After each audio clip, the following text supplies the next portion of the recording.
तर नमस्कार विद्यार्थिनींनो, गृहिणींनो. तर आजच्या व्हिडिओमध्ये आपण अंगणवाडी पर्यवेक्षिका मुख्य सेविका भरती 2026 यासाठी नारी शक्ती योजना या विषयावर तांत्रिक प्रश्न घेऊन आलेलो आहेत आणि हे 100% तुम्हाला हमखास परीक्षेमध्ये येणार. व्हिडिओ शेवटपर्यंत नक्की बघा, महत्त्वाचे आहेत. तर पहिला प्रश्न आहे, नारी शक्ती मिशन कोणत्या मंत्रालयाची योजना आहे? तर ही महिला व बालविकास या मंत्रालयाची योजना आहे. प्रश्न दुसरा आहे, नारी शक्ती मिशनची सुरुवात कधी झाली? तर नारी शक्तीची सुरुवात 2021मध्ये झालेली आहे. प्रश्न तिसरा आहे, नारी शक्ती मिशनचे मुख्य उद्दिष्ट काय आहे? तर महिलांची सुरक्षा, संरक्षण आणि सक्षमीकरण. तर नारी शक्तीचं जर तुम्हाला विचारलं की मुख्य हेतू म्हणजे उद्देश का ही योजना करण्यात आलेली आहे, तर याचं जे मुख्य हेतू आहे ते महिलांची सुरक्षा, त्यांचं रक्षण करणे आणि त्यांच्यामध्ये त्यांचे हक्क जाणून घेण्यासाठी, सक्षमीकरण बनवण्यासाठी ही योजनेचं मुख्य उद्दिष्ट आहे. हे जे प्रश्न आहे याचे तुम्ही नोट्स काढून ठेवा, कारण की अंगणवाडी सुपरवायझर पर्यवेक्षिकामध्ये योजना ही जी स्पेशल आहे त्याच्यावर 10 मार्काचे तुम्हाला क्वेश्चन येतात म्हणजे येतात. त्याच्यामुळे नक्कीच याचा स्कोरिंगसाठी फायदा होईल तुम्हाला. प्रश्न क्रमांक 4 आहे, नारी शक्ती मिशन ही कोणत्या प्रकारची योजना आहे? तर छत्री अमरेला योजना. जर तुम्हाला विचारलं नारी शक्ती ही मिशन कोणत्या संबंधित प्रकाराची आहे, तर छत्री अमरेला योजना याचं योग्य उत्तर ठरेल. प्रश्न 5 आहे, मिशन शक्तीचे 2 प्रमुख घटक कोणते? तर संभल आणि समर्थ हे 2 प्रमुख घटक आहे. जर तुम्हाला ह्याच्यावर नारी शक्ती या योजनेवर डिटेल व्हिडिओ बघायचा असेल तर मी तुम्हाला नेक्स्ट व्हिडिओ तो अपलोड करणार आहेत. नारी शक्तीचे संपूर्ण माहिती आपण मागच्या व्हिडिओमध्ये आपण जननी योजनाचं केलेलं आहे, तो जाऊन व्हिडिओ एकदा चेक करा. प्रश्न 6 आहे, संभल घटकाचा मुख्य उद्देश काय आहे? तर महिला सुरक्षा. पहिले तर इथे 5 या प्रश्नामध्ये असं दिलेलं आहे की 2 प्रमुख घटक कोणते, म्हणजे नारी शक्तीचे 2 प्रमुख घटक आहे. पहिला आहे संभल आणि दुसरा आहे समर्थ.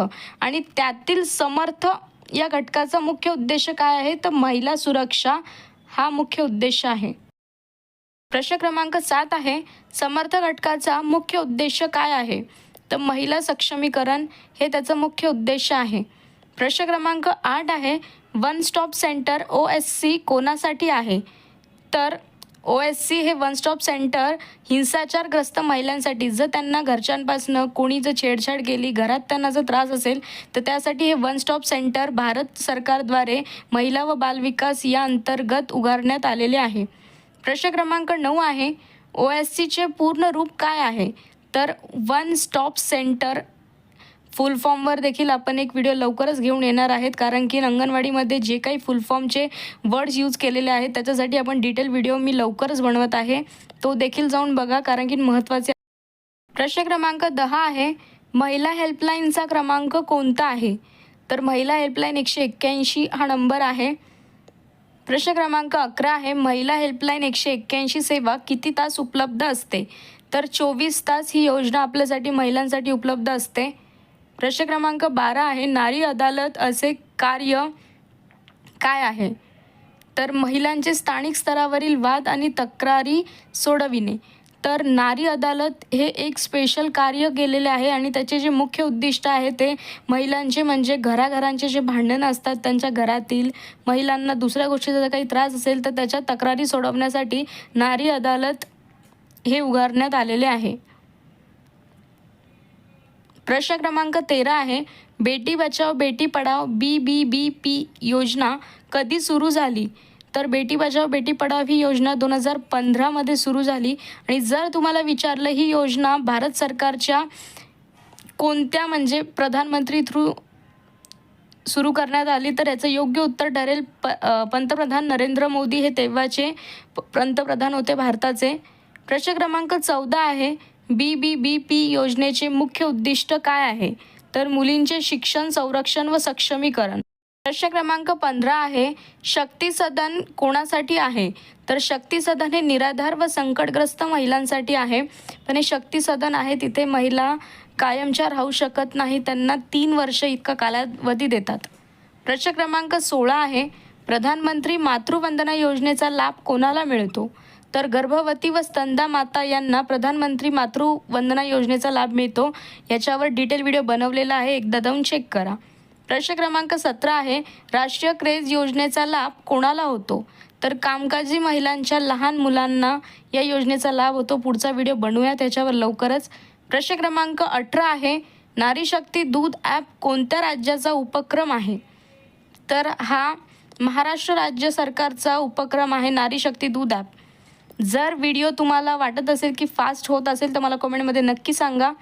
प्रश्न क्रमांक 19 आहे, नारी शक्ती दूध ॲपचा मुख्य फायदा काय आहे? तर नारी शक्तीचा मुख्य फायदा आहे महिलांसाठीच्या सर्व योजना व माहिती एकाच ठिकाणी उपलब्ध करून देणे. म्हणजे आपण ऑनलाईन महिलेबद्दल जे काही योजना आहे त्याचा जर फॉर्म भरायचा असेल तर आपण या ॲपवर भरू शकतो. जसे की लाडकी बहीण योजना महाराष्ट्र सरकारने काढली होती, तर आपण त्याचे फॉर्म देखील या योजने थ्रू भरू शकतो ऑनलाईन ॲपद्वारे. प्रश्न क्रमांक 20 आहे, नारी शक्ती मिशनचे घोषवाक्य काय आहे? तर सुरक्षित महिला सक्षम भारत. जर तुम्हाला क्वेश्चनमध्ये असंही देऊ शकतात की सुरक्षित महिला सक्षम भारत हे कोणत्या मिशनचे घोषवाक्य आहे? तर नारी शक्ती याचे. तर अशाच प्रकारचे आणखी व्हिडिओ बघण्यासाठी आपल्या चॅनलला लाईक, शेअर आणि सबस्क्राईब करा.